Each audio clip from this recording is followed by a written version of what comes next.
Good morning. ప్రభువైన యేసుక్రీస్తు వారి పరిశుద్ధ నామములో అందరికీ శుభాలు. ఈరోజు అనుదిన ఆత్మీయ ఆహారంగా అపోస్తులైన పౌలు ఫిలిప్పీలకు రాసిన పత్రిక 3వ అధ్యాయము 12-13 వచనాలు ధ్యానించుకుందాం. ఇదివరకే నేను గెలిచి తినని అయినను, ఇదివరకే సంపూర్ణ సిద్ధి పొంది తినని అయినను నేను అనుకోనట్లేదు కానీ, నేను దేని నిమిత్తము క్రీస్తు యేసు చేత పట్టబడితినో దానిని పట్టుకొనవలెనని పరిగెత్తుచున్నాను. సహోదరులారా, నేను ఇదివరకే పట్టుకొని ఉన్నానని తలంచుకొనను. అయితే ఒకటి చేయుచున్నాను, వెనుక ఉన్నవి మరచి ముందున్న వాటి కొరకై వేగిరపడుచు. ఈ మాటను మనం ధ్యానించుకుందాం.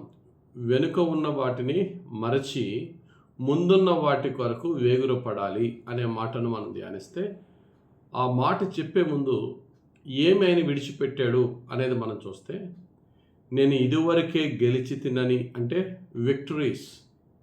ఇప్పటి వరకు నా విజయాలు ఏవైతే ఉన్నాయో, ప్రతి ఒక్కరికి కొన్ని విజయాలు ఉంటాయి మన జీవితంలో. అప్పుడు నాకు ఆ విక్టరీ వచ్చింది, అప్పుడు నేను ఈ విధంగా సక్సెస్ అయ్యాను. ఇటువంటి విక్టరీ స్టోరీస్ ఉంటాయి, సక్సెస్ స్టోరీస్. అవన్నీ గడిచినవన్నీ కూడా చెప్పుకుంటూనే కాలం గడిపేస్తాం. కానీ ఇప్పుడు ఏమన్నా ఉన్నాయా అని ప్రశ్నించుకోం. ఎవరు ఏదన్నా స్టార్ట్ చేస్తే చాలు మళ్ళీ ఫ్లాష్ బ్యాక్కి వెళ్ళిపోతాం. ఆ రోజుల్లో ఏం చేసి వాళ్ళమంటే కరెక్టే, కానీ ఆ రోజుల్లో హీరో అవ్వచ్చు. ఇప్పుడు ప్రజలు నిన్ను జీరోగా చూస్తే ఆ హీరోయిజం గురించి చెప్పుకున్నా సరే దాన్ని ఎవరు కూడా అప్రిషియేట్ చేయరు, అభినందించరు. కనుక మొట్టమొదటిగా మనం ఆల్రెడీ విజయాలు పొంది ఉన్నాం, కానీ వాటిని పదే పదే చెప్తే దాని విలువ కూడా పోతుంది. ఆ వెనుకున్న విజయాలు గెలిచిన వాటిని మర్చిపోదాం. తర్వాత ఏమన్నాడంటే, ఆల్రెడీ నేను సాధించినవి, my accomplishments and my victories, నేను సాధించిన విజయాలు లేక నేను ఆల్రెడీ నేను సంపూర్ణ సిద్ధి పొందేసానని. అంటే సంపూర్ణ సిద్ధి అంటే ఆల్రెడీ నేను పర్ఫెక్షన్లోకి వచ్చేసానని, ఆల్రెడీ నేను ఆత్మీయంగా పరిపక్వతలోనికి వచ్చేసానని, ఆల్రెడీ నేను దేవుని వాక్యంలో పరిపూర్ణమైన జ్ఞానం పొందేసానని, ఆల్రెడీ నేను పరిశుద్ధతలోనికి పీక్స్కి రీచ్ అయిపోయానని అనుకోనట్టు లేదు అని భక్తుడైన పౌలు అన్నాడు. ఒకవేళ మనము కనుక అలాగ అనుకుంటే మనం పౌలు గారి కన్నా గొప్పవాళ్ళం. పౌలు గారు ఒక గొప్ప మాట అన్నాడు. ఆ మాట మనం అనగలమా? నేను క్రీస్తుని పోలి నడుచు ప్రకారం మీరు నన్ను పోలి నడవండి అన్నాడు. గుండెల మీద చెయ్యేసి ఎవడు చెప్పగలడు ఈ మాట? చెప్పలేము కదా. అంత మాట చెప్పగలిగిన వ్యక్తే ఇంకా నేను సంపూర్ణమైన సిద్ధి పొంది ఉన్నాను అని నేను అనుకోవట్లేదు, కానీ ఆల్రెడీ ఏమి పొంది ఉన్నాను. నా విజయాలు అవ్వచ్చు, దేవుని నుండి పొందిన నా మిరాకిల్స్ అవ్వచ్చు, నేను చేసిన గొప్ప కార్యాలు అవ్వచ్చు, లేకపోతే నా చదువు అవ్వచ్చు, నా యొక్క సంపాదన అవ్వచ్చు, వాట్ ఎవర్, అవన్నీ నేను విడిచిపెడుతున్నాను. ఇంకా నేను సాధించవలసిన వాటి వైపే నా దృష్టి ఉంచుతున్నాను. ఆ విధంగా ఉన్నవాడే తన జీవితంలో మరణము వరకు ఫలిస్తూనే ఉంటాడు. ఆల్రెడీ నేను చాలా ఫలించేసాను అనేవాడి యొక్క అభివృద్ధి అక్కడే స్టక్ అయిపోద్ది. మన ధనము లేక జ్ఞానము ఏదన్నా సరే సంపాదిస్తూ ఉంటున్నప్పుడు, ధనాన్ని చాలా ఎక్కువ సంపాదించుకున్నాను, జ్ఞానాన్ని చాలా ఎక్కువ సంపాదించుకున్నానని చెప్పగలం. కానీ నేను పరిశుద్ధతలో చాలా ఎక్కువగా ముందుకు వెళ్ళిపోయాను, చాలా గొప్ప పరిశుద్ధుడిని అని అనుకున్న మరుక్షణంలోనే మనంత పాపి ఎవడూ లేడు అనే సత్యాన్ని మనం తెలుసుకోవాలి. ఎందుకంటే మన నీతి, మన పరిశుద్ధత దేవుని ముందు ఒక మురికి గుడ్డ లాంటిదే. మన పరిశుద్ధత మన సొంతంగా మనం ఏమీ పొందుకోలేం, అది క్రీస్తులోనే పొందుకోగలం.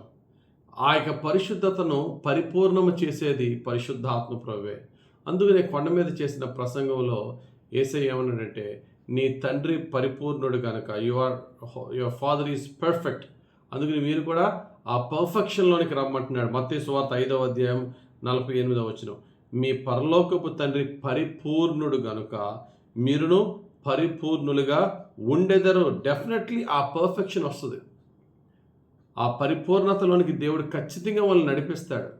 అంతవరకు ఏం చేయాలంటే డే ఆఫ్టర్ డే, దినదినము పరిశుద్ధాత్మ దేవుని సహాయంతో మనం దేవుళ్ళు ఎదగాలి తప్ప ఆల్రెడీ ఎదిగిపోయిన అనకూడదు. పౌలు భక్తుడు అంటాడు కొరింథీయులకు రాసిన 2వ పత్రిక 7వ అధ్యాయం 1వ వచనంలో, ప్రియులారా, మనకు ఈ వాగ్దానములు ఉన్నవి గనుక ఏంటి, ఆల్రెడీ మనం దేవునిలో పరిపూర్ణులుగా అవే ఒక రోజు ఉన్నది అని దేవుడు వాగ్దానం చేశాడు గనుక దేవుని భయముతో పరిశుద్ధతను సంపూర్తి చేసుకొనుచు శరీరమునకును ఆత్మకును కలిగిన సమస్త కల్మషము నుండి మనలను మనము పవిత్రులుగా చేసుకుందాము.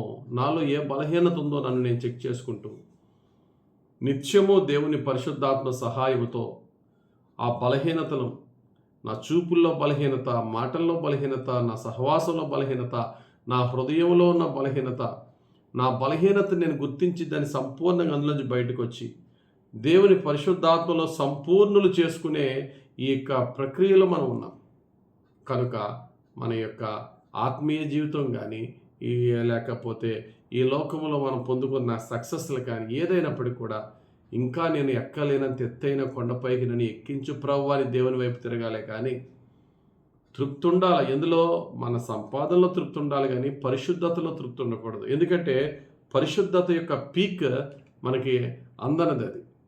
కానీ దేవుడు వాగ్దానం చేశాడు, I'm going to give you that holiness, ఆ పరిశుద్ధత, ఆ యొక్క పరిపూర్ణతలోనికి నేను మిమ్మల్ని తీసుకువెళ్తానని దేవుడు వాగ్దానం చేశాడు. కాబట్టి వాగ్దాన ప్రకారంగా ప్రభు వైపు చూస్తూ ముందుకు వెళ్ళిపోవాలి. కాబట్టి ఈరోజు దేవుడు చెప్తున్న మాట ఏంటంటే, forget about your past success, either it is a success or a failure. కొంతమంది సక్సెస్ని జ్ఞాపకం చేసుకుంటూ గొప్పలు చెప్పుకుంటూనే గడిపేస్తూ ఉంటారు. ఇంక తర్వాత కొత్త సక్సెస్ ఏం రాదు వాళ్ళకి. మరికొంతమంది ఫెయిల్యూర్స్ని ఇంక అస్తమాలో తలుస్తూ కుమిలిపోతూ ఉంటారు. రెండూ తప్పే. సక్సెస్ వచ్చినప్పుడు అది ఇంకా నేను ఆత్మీయంగా ఇంకా నీకు దగ్గర అయ్యేలాగా ఇంకా నన్ను ఏం చేయమంటావు ప్రభు అని కృషి చేసుకుంటూ ముందుకెళ్ళాలి. ఫెయిల్యూర్ అయినప్పుడు ప్రభు ఇంత ఫెయిల్యూర్ అయినప్పటికీ, నా సొంత జ్ఞానంతో నా సొంత శక్తితో నేను ఫెయిల్యూర్ అయినప్పటికీ, you are the victor and you will make us విక్టర్స్.